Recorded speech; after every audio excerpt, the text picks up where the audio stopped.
Hey, Southern Airlines Math and History, and we are going to take a look at Euler's number. But hang on, what is Euler's number? Well, in the past, we've seen numbers that look like pi, and we also looked at tau last year. But did you know there's an actual another one? Pi is 3.14, and tau is 6.28. But don't be mistaken because these two are irrational. Euler's number is also an irrational number, but instead denoted as the letter E, because Euler actually proved how E works. So it's 2.71, and that's going to be rounded, or that's going to be the first three decimals. So to understand what E is and who founded it, we have to go back into the 1600s, because the story will actually tell you how it's proved and tell you actually how it works. So, a mathematician around 1618 named Jacob Bernoulli wanted to understand compound interest. He also wanted to understand if so many people were very rich, or if a rich family had a lot of money, how much money would they get if it were compounded more often than a year, a month? So what he said is there is an exponential growth. And that is correct. There is an exponential growth. But the problem is, he hasn't really proved how it works, or he hasn't really proved why the proportionate actually works.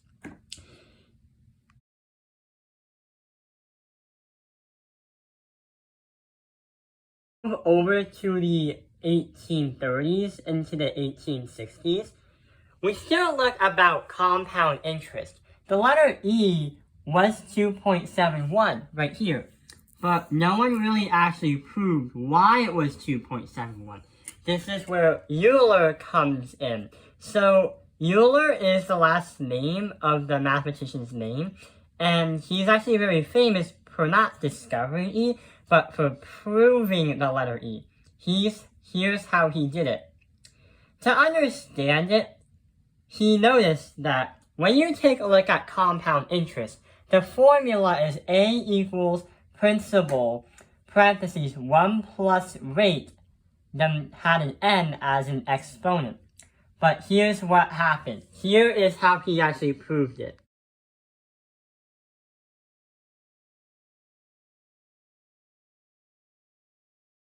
He noticed that there's some kind of pattern and correlation. So if this was E, what he did was he had 1 divided by 1.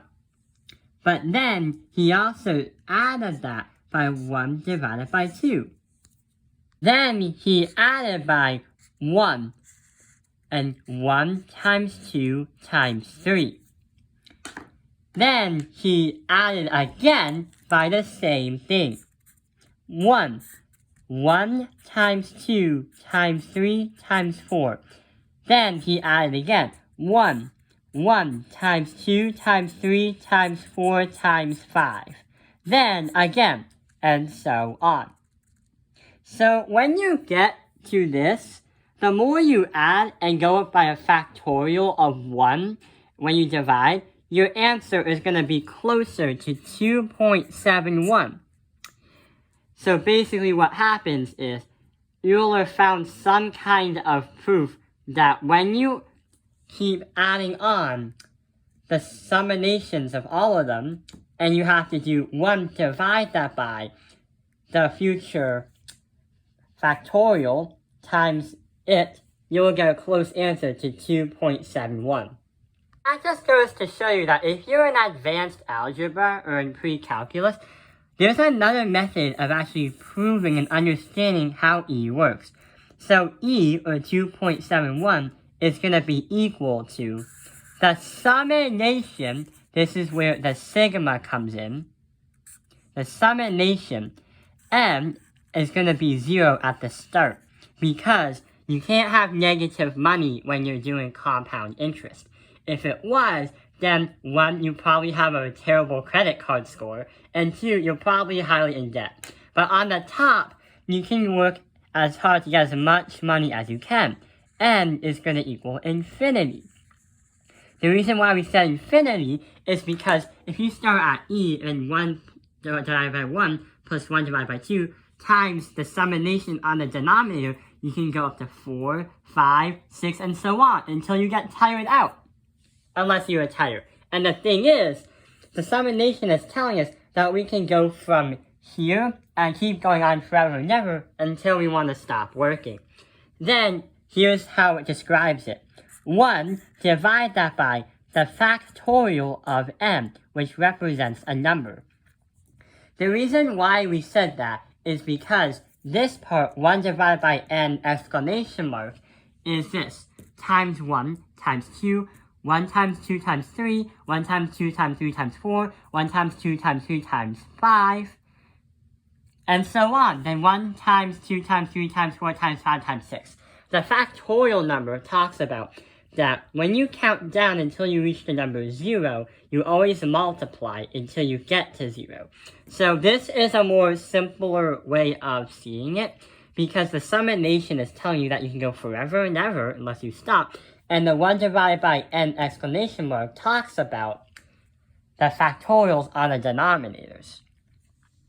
The most common way of thinking about it is another way we can see it, and it's similar to the compound interest formula. The compound interest formula will be mentioned in the next video. So, here's what we're going to say. The limit of n's our starting point, and infinity is going to be our limit, which means in this equation, you can start at any number, then go all the way to infinity. So basically, it's saying you can do whatever you want. And it means you have to do 1 plus 1, divide that by your number, parentheses, then n as the exponent. When Euler discovered, he discovered the proof how to prove that there's a portion between wealth and compound interest, there is a misconception. The misconception is, many people think E is going to equal his name, Euler. But that is not what he intended it to be. He wanted E to represent the exponential. When you have a compound interest, there's going to be some kind of exponential growth that you can calculate. So many people confuse it as his name, not actually what it's intendedly used for. So this formula is very similar to the compound interest formula, because the limit of a number to infinity is going to be parentheses 1 plus 1, divide that by your number, then exponent everything by that number. That's what basically this comes from. Let's try to get to 2.71, or close to it. So here's what we're going to do. Experiment. We're going to say 1 plus 1, divide that by 1, and then exponent that by itself by 1. That is going to equal 2. 1 plus 1 is 2 divided by 1 times 1 itself is 2. 1 plus 1, divide that by 2, exponent of 2, that is going to represent 2.25. Also, parentheses, 1 plus 1 divided by 5, that's going to still be 2.25. So we're getting very close to 2.71. If I did 1 plus 1 over 10, parentheses, then 10, it's going to be 2.8832. We're getting very, very close to around 2.71. So why don't we do 1 plus 1 over 100 and 100. That's going to bring us 2.7048138292. And here it comes. 1 plus 1 over 1,000. And here's 1,000. That's going to bring us to 2.71693932932224. So Euler's number is actually an irrational number, just like pi and tau. So here's what the graph looks like.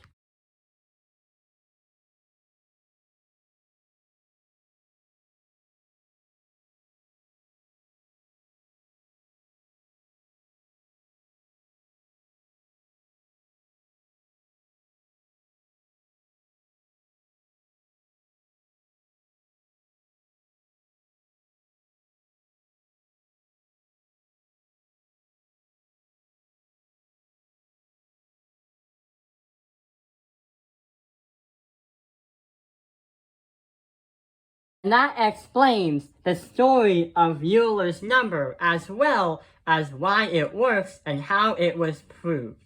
I hope this video has helped you understand Euler's number. Thank you for watching Top Finger Lines Math Industry. Like and subscribe, and we'll discuss compound interest in the next video.